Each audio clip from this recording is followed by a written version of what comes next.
Coucou tout le monde, j'espère que vous allez bien. Aujourd'hui je vous retrouve dans une vidéo que j'ai vue sur une chaîne dédiée aux livres. Merci l'algorithme YouTube. Cette fille elle a fait un vlog lecture et en fait je me suis un peu renseignée et je connaissais pas du tout le truc, mais il y en a plein des vlogs lecture sur YouTube et du coup je me suis dit bah moi aussi je veux parce que j'adore lire. J'en ai parlé à mon copain et genre il captait pas le truc. Il m'a dit mais vlog lecture ça veut dire que tu te filmes tout le temps que tu lis sans rien et je suis en mode mais non c'est pas ça. Du coup si jamais pour ceux qui savent pas je vais vous expliquer. En fait c'est un peu un fil conducteur la vidéo. Je me filme au début du livre et après à la fin et je donne mes feedbacks et tout. Et pour les lecteurs c'est beaucoup plus cool parce que déjà ça te fait découvrir des livres. T'as vraiment tous les ressentis à chaud du livre etc.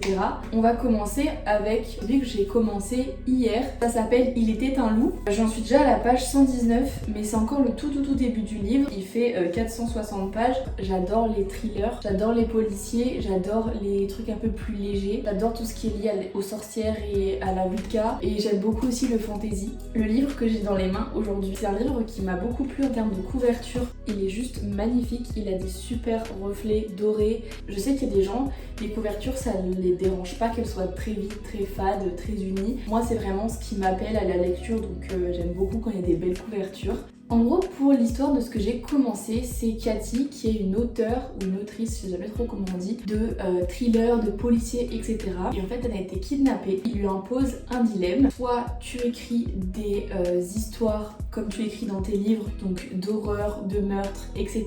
à base de contes. Et ces contes tragiques prennent vie, ou alors tu meurs. Et à côté de ça, il y a un autre point de vue qui est assez cool, c'est le point de vue de Lali. C'est une enquêtrice. Il y a des indices qui sont laissés à Lali qui font un peu un pont avec une histoire liée à elle il y a quelques années. Et en fait du coup il y a ce potentiel lien que je suis en train potentiellement de comprendre pour l'instant, ce que j'aime bien et en même temps ce que j'aime pas. Il y a du coup trois points de vue parallèles. Il y a le point de vue de Cathy donc qui est enfermée et qui doit écrire.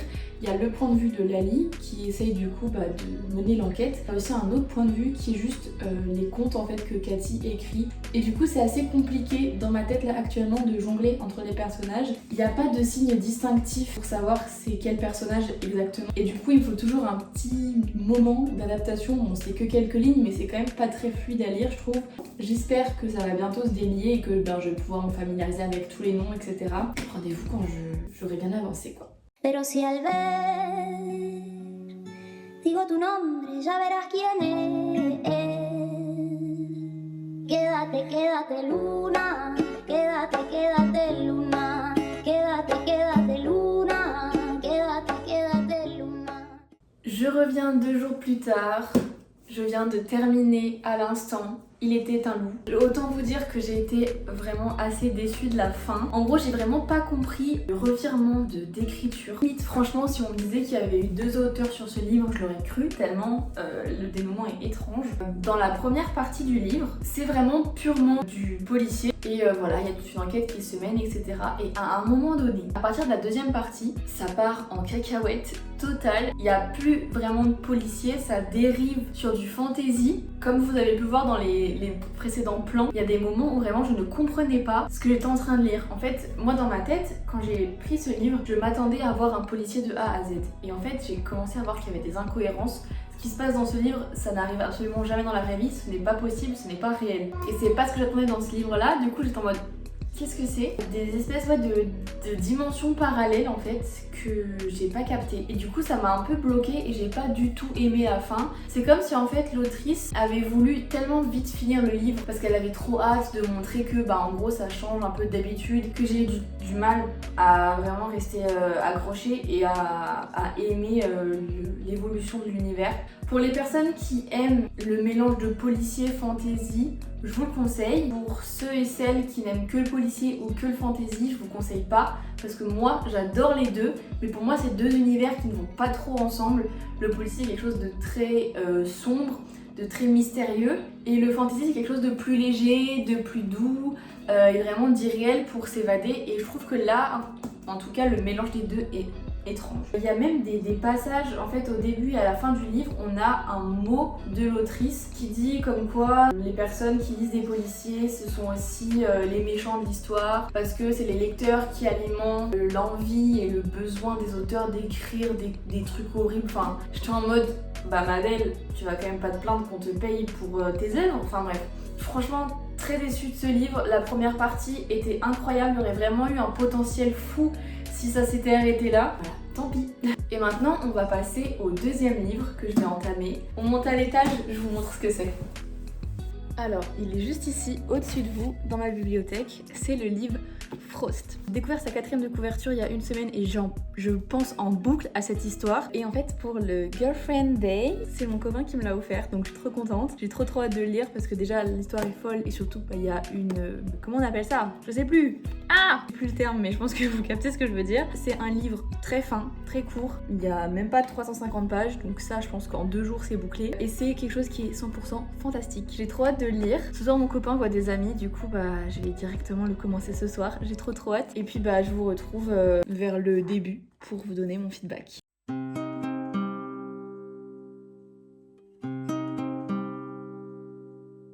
In the real world. Quelle heure il est? 22h35. J'ai lu combien de temps? 1h30. C'est une page par minute. Énorme, une page par minute.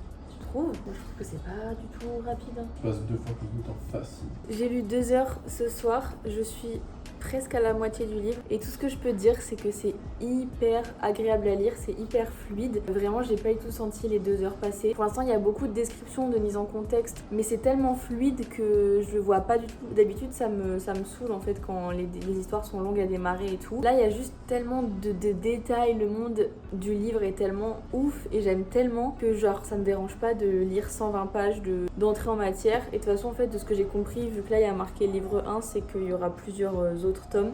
Du coup pour l'instant de ce que j'ai vu, enfin de ce que j'ai lu, c'est Ava qui est une fae qui a été rejetée du monde des fae et qui vit dans le monde des humains, qui se fait tromper le jour de son anniversaire par l'amour de sa vie et du coup elle décide que bah l'amour n'a plus aucun sens et qu'elle ne veut plus jamais tomber amoureuse. Et en parallèle il y a Thorin, le roi des fae, qui cherche la nouvelle femme, enfin qui cherche sa femme. Le royaume des fae est en manque de magie et seule une femme et une reine peut amener ce genre de pouvoir au royaume. Il y a une compétition qui se lance avec 100 fae et donc la gagnante peut se marier avec Thorin. Du coup, Thorin, pendant cette sélection, fait la rencontre d'Ava qui est complètement arrachée parce qu'elle s'est fait quitter le jour même et elle lui dit ses 4 vérités et elle l'humilie un peu devant tout le monde. Le roi n'a pas le droit de tomber amoureux. On sait pas vraiment pourquoi. Tout ce qu'on sait c'est que quand il tombe amoureux, il touche la personne qu'il aime, la personne meurt et du coup il doit absolument trouver une femme qu'il est impossible d'aimer pour pouvoir sauver le royaume et que cette reine sauve toute la magie. Et donc il se dit qui de mieux que cette femme qui m'a humiliée pour ça. Du coup il va la chercher et il l'amène dans son royaume et il lui explique comment va se dérouler toute la compétition. Et pour l'instant du coup j'en suis à ce moment là de l'histoire. De ce que j'ai lu de la 4e de couvre, il y a une attraction qui va naître entre les deux alors que de base ils peuvent pas se voir en peinture. J'en suis pas encore à là mais c'est tellement fluide et agréable, j'ai trop hâte de lire la suite. Je connaissais pas du tout cette autrice ou cet auteur d'ailleurs, je sais pas. J'adore, petite pépite. On se retrouve quelques jours plus tard, je viens de finir Frost. Autant vous dire que là actuellement j'ai la déprime de post-lecture, donc ça montre vraiment à quel point j'ai aimé ce livre. Et en plus de ça, je pensais que le tome 2 était déjà disponible, donc je m'imaginais déjà aller le chercher et tout. Je me suis rendu compte en regardant sur internet que le tome 2 n'est disponible qu'à partir de septembre. Du coup je suis deg. Ce livre était incroyable, genre là en plus la fin j'étais en mode... L'histoire basiquement vous la connaissez parce que je l'ai expliqué avant. Dans la deuxième partie du livre j'ai découvert tout le tournoi et l'attrait grandissant de Thorin et de Ava l'un pour l'autre, sachant que c'est interdit. Incroyable en fait, incroyable. Je peux pas en fait vous expliquer plus que ce que je vous ai déjà expliqué parce que sinon ça serait vous spoiler. L'histoire en soi elle est prévisible. C'est vraiment tout le décor, toute la manière d'écrire derrière qui est incroyable. J'adore. Et vraiment là les dernières pages j'étais en mode j'ai trop hâte de lire la suite. Je vais arrêter la lecture pour cette semaine parce que là, demain je suis en congé et ensuite c'est le week-end et j'ai des trucs de prévu donc je vais pas pouvoir beaucoup lire. Mais je vais quand même vous présenter maintenant le livre que je vais lire la semaine prochaine. Et je suis trop contente que vraiment cette vidéo, elle me permet de renouer avec la lecture parce que c'est trop dur en fait de prendre du temps pour lire dans la vie active. Et là je commence de plus en plus à me rendre compte qu'il y a toujours des petits moments qui font que tu peux lire même par petites bribes, mais moi je prends tellement de plaisir à lire. Déjà je peux lire au minimum 20 minutes par jour dans le bus quand je vais et quand je rentre du travail. Vous êtes de nouveau sur ma bibliothèque. Je ne sais pas où vous poser, il faut que j'investisse dans un trépied. Le prochain livre prévu, c'est Bambi des contes interdits. Là on part sur un tout autre registre, c'est en fait des livres interdits aux moins de 18 ans et c'est des bribes de contes qui sont adaptés en livres gore et d'horreur. J'en ai déjà parlé dans ma dernière vidéo lecture du moment. J'ai là sous la main Peter Pan que j'ai déjà lu. Ensuite chez mes parents j'ai les livres de La Petite Sirène, La Belle et la Bête, Réponse et Barbe Bleue. C'est les 4 que j'ai lus et que j'ai adoré. Sauf que maintenant je réduis un petit peu ce genre de lecture parce qu'il y a un moment donné où j'étais tellement habituée à des discours crus et hyper hardcore et voilà, que en fait j'étais totalement insensible à tout ce que j'étais en train de lire. Et à un moment donné j'ai pris conscience de ce que j'étais en train de lire et je me suis dit ok, là si je n'arrive plus à être sensible à ce genre de discours qui vraiment évoque de la torture et des choses horribles, c'est vraiment qu'il faut que je fasse une pause. Du coup je me suis replongée dans des lectures un peu plus douces, un peu plus calmes. Je reprends par parcimonie maintenant parce que je veux plus retomber dans ce truc de je les enchaîne et ça me fait plus rien. Je ne sais même plus de quoi il parle parce que ça fait au moins 8 mois que je l'ai dans ma bibliothèque. Du coup je vais vous lire la 4e de couve et puis après je vous ferai mon feedback quand je le lirai. Alors trigger warning, si jamais vous êtes sensible pour tous les trucs un peu gore, un peu pas ouf, je vous mets le timecode ici de quand j'aurai arrêté de faire la description. Voilà. Une femme abattue d'une balle en pleine tête, des fidèles buvant les paroles d'un chaman au charme aussi puissant que ses pouvoirs, des rituels immoraux pratiqués au nom de l'amour, des animaux aux âmes humaines. Après la mort de sa mère dans des circonstances plus que troublantes, Liam est obnubilé par ce meurtre irrésolu. Ses investigations le mènent dans une communauté isolée, dirigée par un gourou envoûtant proposant de sombres rituels.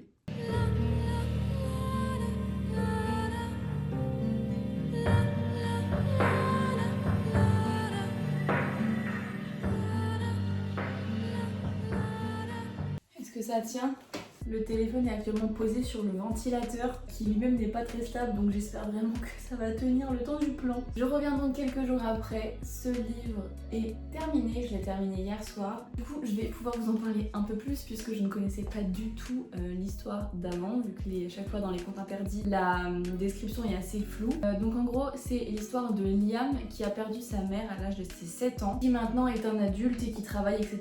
et qui revient dans son village d'enfance pour essayer de comprendre pourquoi sa mère a été assassinée. Et donc c'est la cousine de sa mère qui depuis ses 7 ans l'a gardée, l'a élevée, a vraiment les papiers officiels d'adoption etc. qui lui donne des nouvelles pistes. Et les pistes qu'elle lui donne renvoient vers une secte. Donc en fait il va infiltrer cette secte avec un gourou assez macabre. Il fait croire à toutes les personnes, tous ses adeptes, les personnes qu'ils ont perdues peuvent revenir à la vie sous forme animale. Un enfant, un mari ou une femme décédée, un frère, une sœur, bref, des gens qui ont perdu la vie bien trop jeunes et qui aimeraient renouer contact avec eux. Eliam comprend très vite qu'il y a quelque chose qui cloche et il assiste à des rituels qui le font un petit peu douter parce qu'en fait on se rend compte que finalement peut-être que effectivement les animaux peuvent incarner l'âme d'un défunt et des fois il y a des rituels et des choses qui font que tu te poses des questions sur est-ce que c'est réel, est-ce que c'est pas réel. Et il voit des bébés naître avec des malformations, avec des oreilles d'animaux, avec des queues d'opossum, enfin bref. Et au fil de l'histoire il essaye de démêler le vrai du faux et d'un autre côté il y a aussi cette part de lui qui aimerait croire à tout ça pour que sa mère revienne etc. C'est le conte interdit le moins gore que j'ai lu. L'histoire était quand même bien menée. En gros l'histoire est tellement bien tournée que tu te dis au début non mais c'est sûr qu'il y a un truc un peu bizarre et tout, sauf qu'il y a tellement aucun indice que t'es en mode ok parce qu'en fait finalement c'est vrai et que du coup c'est juste une dimension un peu parallèle. À la fin t'es en mode oh putain, c'est vraiment ça s'est tiré par les cheveux et tout, genre tout est calculé et peut-être que justement c'est un des meilleurs contes interdits pour commencer. De ceux que j'ai lu pour l'instant c'est celui qui était le plus soft, donc peut-être que voilà. Trigger warning, dans ça il y a de la torture, il y a des violences sexuelles, il y a de la zoophilie et des meurtres, voilà, donc en fait c'est peut-être un petit peu quand même trigger warning nécessaire quoi. Maintenant mon objectif c'est d'en lire un autre pour essayer de voir si en fait c'est juste celui-là qui était pas trop hardcore ou si juste je suis plus du tout sensible à ce genre de choses. J'ai entendu dire que Blanche-Neige il était vraiment assez hardcore. Voilà, et donc maintenant le prochain livre que je vais commencer c'est du coup le tome 7 de la saga Les 7 sœurs, où là c'est la sœur disparue et là du coup je suis une semaine en vacances donc je vais pouvoir le lire. J'espère le finir avant ma semaine de vacances. Il y a 919 pages et donc ça je vous le réserve pour un prochain vlog lecture ou alors un mes lectures du moment parce que je pense que cette vidéo est déjà bien assez longue. Du coup dedans j'ai répertorié 3 livres, je pense que c'est pas mal. Écoutez, j'espère que cette vidéo vous a plu. N'hésitez pas à me dire vos conseils livres en commentaire si jamais ça peut m'intéresser. En attendant la prochaine vidéo, je vous fais des très gros bisous et je vous dis à la prochaine. Bye!